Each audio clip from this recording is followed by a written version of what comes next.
Bonjour à tous, super content de vous retrouver pour un dernier Gain Talk, enfin un avant-dernier, mais un dernier de présentation. Et comme d'habitude, je suis accompagné de Sylvain. Salut Sylvain, tu vas bien? Salut Stéphane, salut à tout le monde. Qu'est-ce que tu fais dans une voiture? Où es-tu? Je suis en partant du circuit, hein. Je suis de retour sur le circuit maintenant.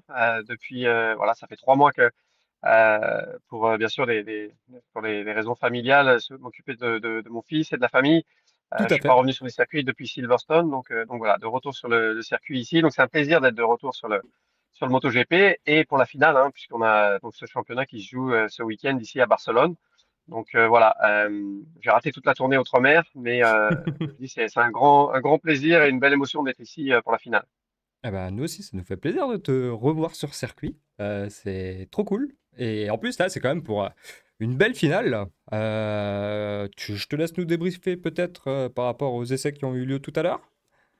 Voilà, donc on a eu un premier feeling hein, sur du feedback un peu d'aujourd'hui. C'est des conditions qui sont. Alors on est venu ici à Barcelone sur le circuit de Catalogne. C'était en mai, mais avec des conditions complètement différentes. En fait, on avait une piste beaucoup plus chaude, hein, 40, 50 degrés. Alors que là, aujourd'hui, on a vraiment de la difficulté à aller. Je crois que c'était 20 degrés cet après-midi, entre 12 et 14 pour la séance du matin. Voilà, beaucoup plus frais. C'est un circuit ici où il y a déjà très peu de grippe en fait. Donc même quand il fait chaud, il y a très peu de grippe. C'est un circuit qui est très peu abrasif. Donc c'est difficile en fait pour les pilotes d'activer les pneus et de bénéficier de beaucoup de grippe. C'est très facile de partir à la faute ici, surtout sur les virages à gauche, parce qu'on a très peu de virages à gauche qui sont, il n'y a pas beaucoup d'appui en fait sur le côté gauche du pneu, donc il y a une tendance à perdre de la température. Et donc avec ces conditions de mi-novembre, un job difficile pour les pilotes. Alors on en a vu pas mal partir à la faute aujourd'hui, et on a vu des chronos qui sont quand même un cran en dessous de ce qui s'est passé donc en mai pour le Grand Prix ici de Catalogne.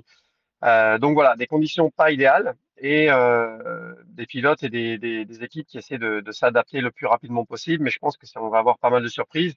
On a une allocation pneus qui est un petit peu différente par rapport à ce qui s'est passé en mai ici, donc dû aux faibles températures, mais pas beaucoup de temps en fait pour Michelin pour se préparer puisque c'était le Grand Prix de Valencia donc qui a été annulé suite au terrible la zone de Valence qui a été dont le circuit qui a été complètement détruit hein, suite aux inondations là il y a quelques semaines. Donc voilà, le Grand Prix a été mis ici à Catalogne avec très peu disons très peu de temps pour Michelin de s'adapter et de venir ici avec des pneus adaptés aux conditions, donc qui sont vraiment, comme je le dis, vraiment très différentes par rapport à la course en mai.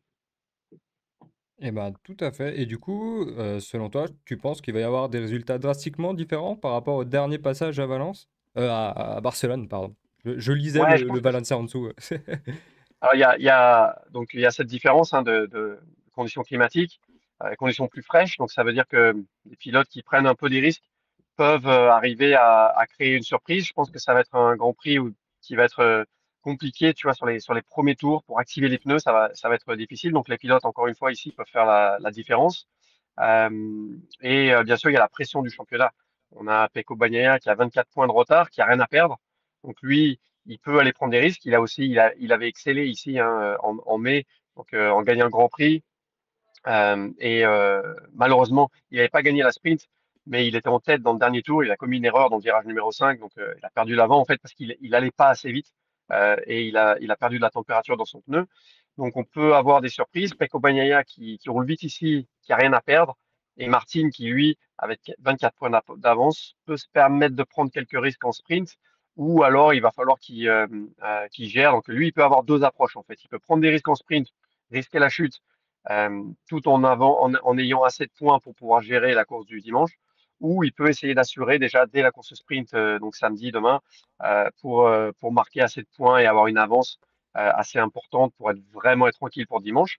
Et comme je le dis, on peut avoir des surprises, comme on a eu aujourd'hui d'ailleurs Johan Zarco qui a fait un tour qualif en fin de séance magnifique. Donc Johan qui se qualifie directement en Q2, qui a vraiment été impressionnant. Il a su très bien se placer en piste, donc juste derrière Marc Marquez et faire un super chrono cet après-midi. Donc voilà, les KTM aussi peuvent créer une surprise. On sait que c'est la dernière opportunité pour eux pour gagner une course cette année. Hein, Ils vont bien sûr prendre des risques. Et il y a cette bagarre entre Pedro Acosta et Brad Binder au championnat. Donc pour ces deux pilotes qui vont être coéquipiers l'année prochaine dans l'équipe officielle Red Bull, d'essayer de finir l'un devant l'autre au championnat. Donc voilà, donc ça va être à suivre aussi. Je réfléchis à suivre aussi la course pour la troisième place au championnat. Ça, c'est aussi quelque chose qui va se jouer ce week-end et qui va être important puisque on sait qu'entre Marc Marquez et Enea Bastianini, il n'y a qu'un point d'écart au championnat. Et sur les contrats, en fait, les contrats de pilotes, enfin la plupart, la majorité des contrats de pilotes de MotoGP, il y a des primes aux trois premières places au championnat. Le quatrième, il n'y a plus rien. Il y a souvent des primes aussi pour les trois premières places au championnat pour tous les pilotes avec leurs contrats perso, hein, de casque, combinaison, etc. Donc c'est un enjeu quand même qui est assez important. Donc Bastianini il va partir du Team Factory Ducati qui veut partir sur un point fort et pas se faire battre par Marc Marquez au championnat. Et Marquez qui aimerait bien faire une grosse perf ce week-end et récolter donc cette troisième place. Tu m'étonnes, ouais, il y a quand même encore beaucoup d'enjeux, mine de rien, pour une dernière course, donc rien n'est joué. Je te propose de me faire ah, un petit pronostic, dira-t-on. Ça va être un peu compliqué, mais Ah, ça va être un j'aimerais bien. rebondissement. Ça va être un Pardon, je t'ai coupé. rebondissement. Pour moi, je pense que Pecco Bagnaia va gagner les deux courses. En tout cas, il va prendre des gros risques et franchement, je le vois en favori sur les deux courses. Je pense que Martin va prendre des risques demain. Donc ça, il a l'air d'avoir une attitude d'attaquant. Il est pas trop sur la défensive aujourd'hui. Donc pour moi, je pense que demain, il va essayer d'aller au charbon et de prendre des risques sur la course sprint. Et donc ça va être beau à suivre aussi. Et comme je dis, il peut y avoir des surprises. Marc Marquez, par exemple, qui s'était mal qualifié ici en mai, qui était 12e sur la grille, qui était remonté à chaque fois pour aller chercher des podiums. Donc lui, il peut aussi faire des différences. Pour moi, Acosta aussi, ça peut être un client et une surprise pour la victoire. Donc voilà, on a aussi Aleix Espargaro, et on n'en a pas parlé, lui, il part à la retraite. Hein, enfin, en tout cas, il va être pilote test Honda l'année prochaine. Donc c'est sa dernière course en tant que pilote titulaire officiel MotoGP.